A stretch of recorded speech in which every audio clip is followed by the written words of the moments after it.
Hello everyone and welcome to this episode of The Circuit, your source for tech and gaming news from around the net.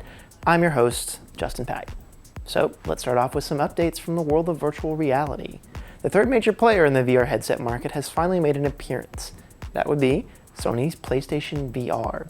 PSVR boasts a lower price point than the other two major headsets, the Oculus Rift and the HTC Vive. The PSVR headset retails at about $400, which is less expensive than the other two major options by quite a bit.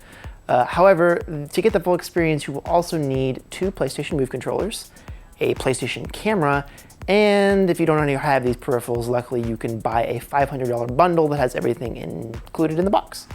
And you'll also need like a $300 PlayStation 4 if you don't already have one of those, of course. So the setup, while not exactly cheap, is substantially less expensive if you try to do an Oculus or a Vive setup. In that case, you would need like a $700 to $800 headset and a $1,000 plus gaming PC.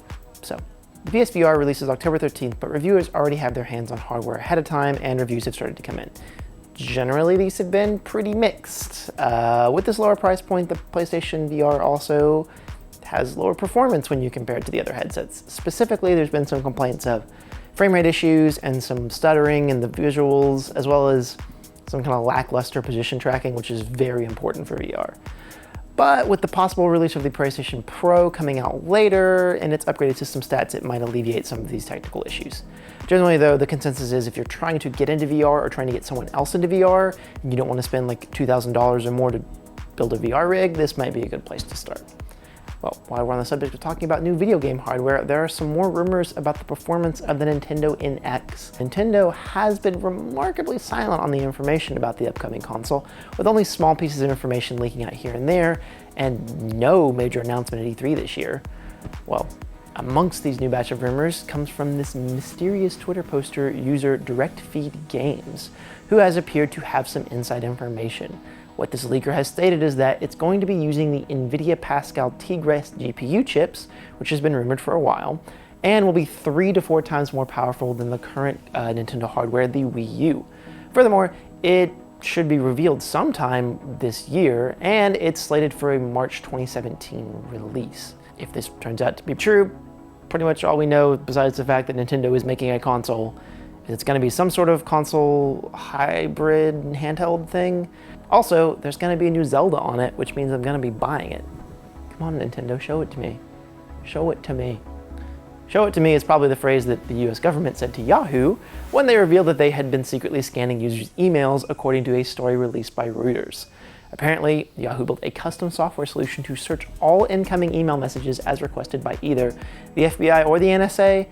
It's not entirely clear who wanted this at this point, but that's probably one of those big monolithic government organizations with a 3-letter acronym. Yeah. This is the first known case of an internet company complying to such a broad request from a government agency, and this decision apparently upset some of the C-level executives at Yahoo, and it is possibly what led to the departure of Chief Information Security Officer Alex Stamos, who is now the head security person at Facebook. Not sure if that's a good or a bad thing.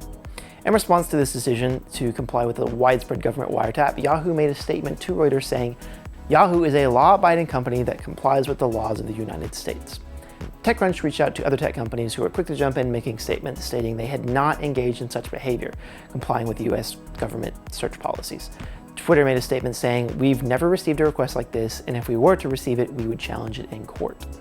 Microsoft said, "We have never engaged in secret scanning of email traffic like has been reported today about Yahoo." And finally, Google jumped into the dog pile saying, "We've never received such a request, but if we did, our response would be simply, no way." I like how Google's response was a little less formal. It's a little unsettling to see this large spread of a government overreach into people's private messages, but my guess is they won't be any backlash because it's the government, and you have to have somebody who's above the FBI, the NSA, to make a decision here, and I don't think that's going to happen anytime soon. But on the bright side for me personally, I stopped using Yahoo Mail like a decade ago. So unless Gmail changes its security policies anytime soon, I'm good. Yeah. Well, somebody who maybe should change their security policies sooner rather than later would be the internet news and entertainment company Buzzfeed, as it seems they got some unwanted attention for reporting on a possible identity of a member of the hacker group R-Mine. R-Mine is a hacking collective group known for their high-profile takeover of various tech and CEO celebrity social media accounts such as Wikipedia co-founder Jimmy Wales, Pokemon Go creator John Hanke, Twitter co-founder Jack Dorsey, and Google CEO Sundar Pichai, and as well as Mark Zuckerberg. Yeah. Oh, and Variety and TechCrunch. They've been busy. BuzzFeed posted an article saying that a Saudi Arabian teen who goes by the name Ahmed Maki on social media was likely a member of the hacker group. The group then denied his inclusion by stating from their official email account, "Nope, a lot of people thought that he was a member of our mind, but he is just a fan." Yeah, they then further proved how uninvolved he was by gaining access to BuzzFeed's site, vandalizing articles, and removing the article outing Maki as a member. This really seems reassuring that he's not involved, guys. BuzzFeed has since regained control, restoring vandalized articles, and has reposted the original article about the member of our mind, or the possible member of our mind. One of these days, all that hacking is going to catch up to you. The Interpol or somebody, just like, they're going to break down your door. They're going to get you. Lastly, for this week's show, we've got one more interesting rumor. There are some rumblings that it may seem like Disney's looking to purchase Netflix. This could be an interesting move for both companies, as Netflix has had a bit of a rough year with their stock being down 12%. Their subscriber base has shrunk slightly as well, and their library of content has shrunk by about 50% in the last few years. Disney's also not having a great time this year. Its stock has gone down in value by 10% in 2016, and could be seeking to branch out some of its traditional properties away from old school media like theater and television to the digital streaming world. And it's probably a good idea as more and more people have started to ditch cable subscriptions and satellite subscriptions. It could be interesting to see if these two companies merge together. If you remember all the different things that Disney owns, ESPN, for example, maybe you start watching all of your sports streaming through Netflix. They also own all of Star Wars and all of Marvel, as well as ABC. That's a lot of content. Imagine having all that stuff available streaming on Netflix, as well as the entire back catalog of Disney films. I mean, that would be pretty cool. However, if these companies did merge, it might be the end of some of the more edgy Netflix original content that might not fit Disney's family-friendly, squeaky clean image.